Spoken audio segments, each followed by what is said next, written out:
53 different symbols that everybody recognizes in a very tight little container that slips into my pocket. There we go.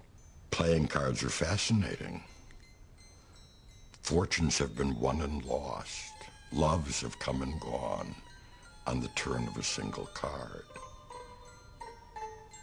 There's a mystery and enchantment to playing cards in and of themselves. To be honest, the greatest thing about cards is that they're readily available to a young magician who, in his sort of early teens, wants to be able to do magic tricks. Everyone has a pack of cards at home, and so you can go and start learning tricks instantly without having to go and spend lots of money at magic shops. People can associate with them, and they know that what you're doing is actually based on your ability or your sleight of hand rather than on a trick prop.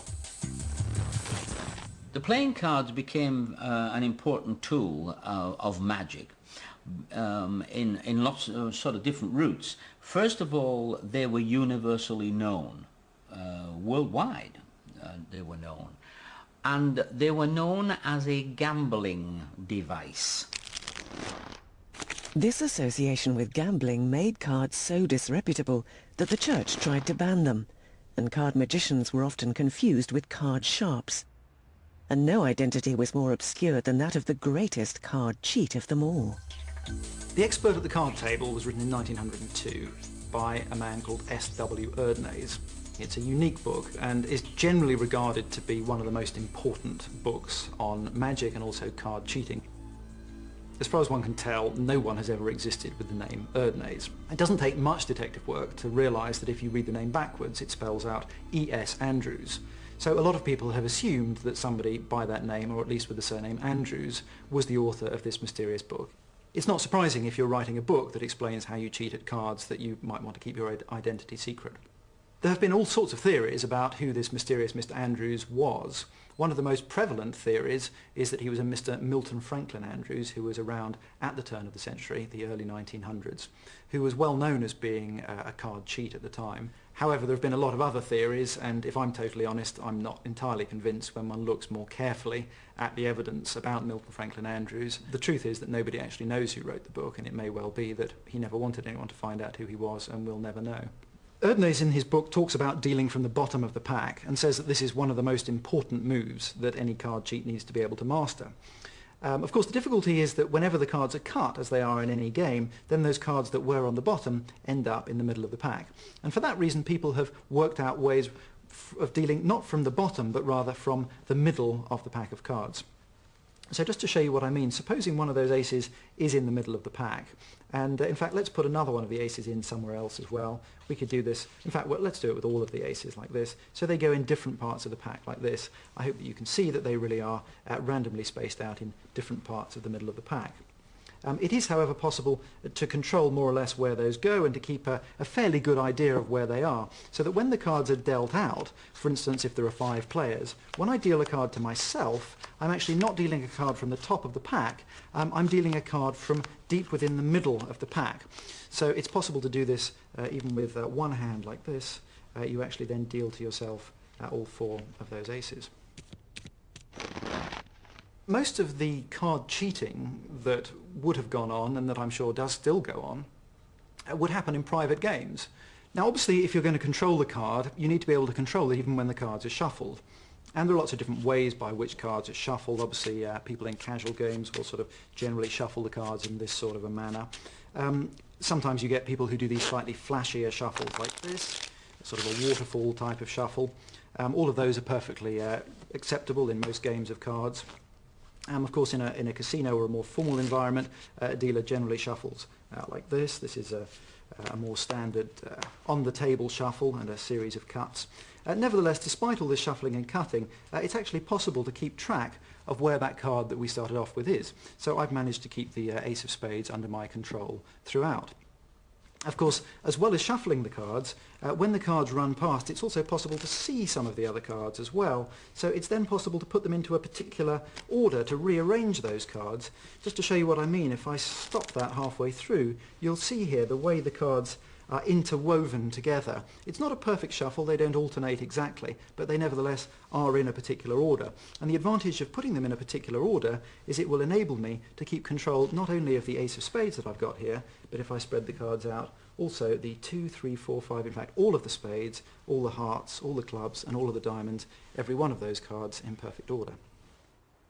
Both the card cheat and the honest magician require extreme dexterity.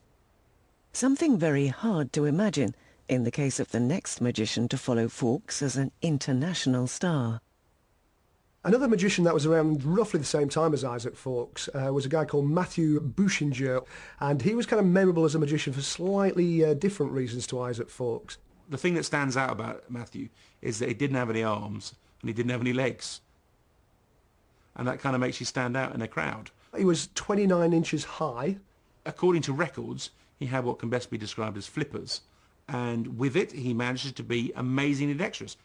Even though he didn't have fingers, he could do sleight of hand magic. The kind of mind boggles. And he was great at drawing as well. He used to make these portraits made out of tiny letters. On one particular occasion, he spends 15 months drawing a picture in which he includes, I think it's the Lord's Prayer, in the hairstyle.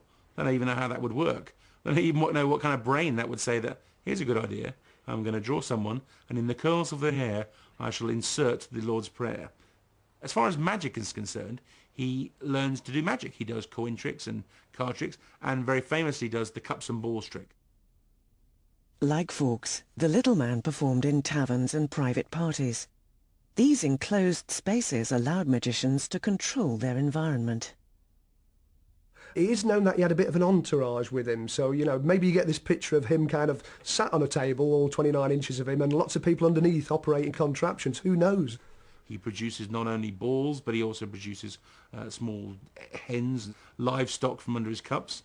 It's very impressive. It wasn't just your standard freak. He actually got invited to perform at sort of royal banquets, noblemen's houses, and he is basically, you know, a toast of society. People are drawn to the strange and the unusual. And I think that that was a big plus for Matthew.